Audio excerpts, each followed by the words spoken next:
Grassley, you're next. Thank you. I was over in Judiciary, so I missed your testimony. Thank you for appearing before us. I'm going to start out with Dr. Michel and Dr. Rouget. In 1981, former Federal Reserve Chairman Volcker testified before the Senate Banking Committee at a time of growing deficits and elevated inflation. As part of his testimony, he called on Congress to cut spending while also pursuing pro-growth policies. With respect to taxes, he urged Congress to focus on reforms that would incentivize Americans, in his words, to invest, to save, and to work. Are the prescriptions laid out by Chairman Volcker in 1981 good guiding principles for Congress today? Thank you, Senator Grassley. Well, it looks like Chairman Volcker understood that there's actually a connection between the monetary side and the fiscal side while fighting inflation, and that the Federal Reserve can't do it alone.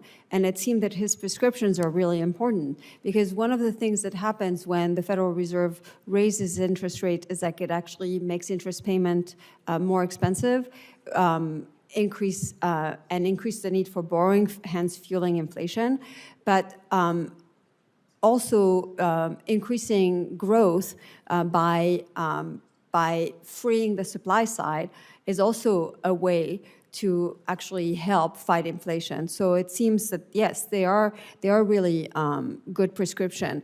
And unfortunately, I'm worried that actually the fact that there's no talk about austerity right now, however you want to define it, means it's fueling inflation. It's making the job of the Fed even harder. I'm worried that the increase of tariffs is actually constraining the supply side. There's just a lot of things happening that actually make it much harder for the Federal Reserve to really lower inflation to target. Dr. Michel? I'll add that with debt at 100% of GDP or higher, trending towards $2 trillion deficits, a $400 billion a year tax increase hanging over Americans' heads at the end of 2025 when the 2017 tax cuts expire. All of this depresses economic activity. Businesses and individuals have to plan for the future. And if they know that they're going to have to be sending more money to Washington, they're going to do less of all of the productive activities that grow the economy, expand the supply side, make it easier to fight inflation.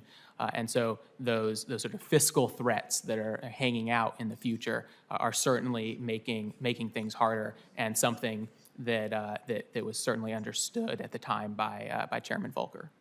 Also, Dr. Michel, your testimony discusses how our current tax code disincentives savings and recommends policies to counteract that bias.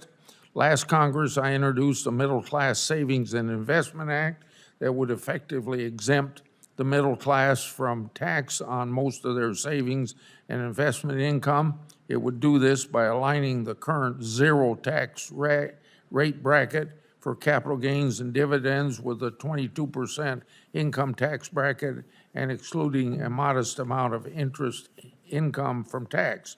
Do you agree that the proposal along these lines could significantly reduce the current tax code bias against savings? And I'm not asking you to endorse the bill, just the philosophy.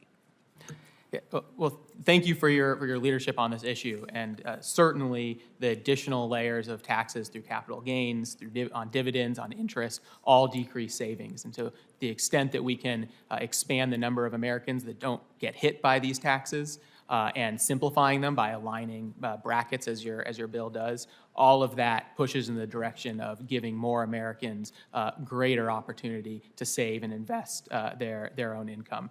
So certainly a great way of encouraging investment, and we should continue to push in expanding these types of policies.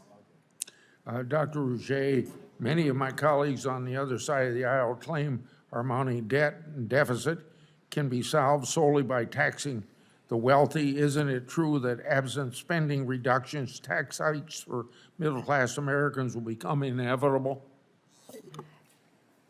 Yes, the answer is yes. And the reason there are two. First, there's not enough tax revenue that can actually address our debt problem, right? That's the first thing. Plus, raising taxes to the level that would be very detrimental to growth, which hence would then backfire. But there's also a really big economic literature about the best way to reduce the debt-to-GDP ratio.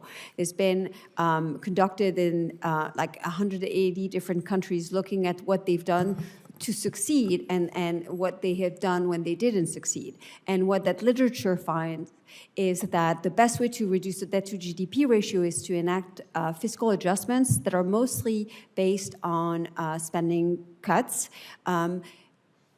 preferably transfer, social spending, so that's entitlement in the American context.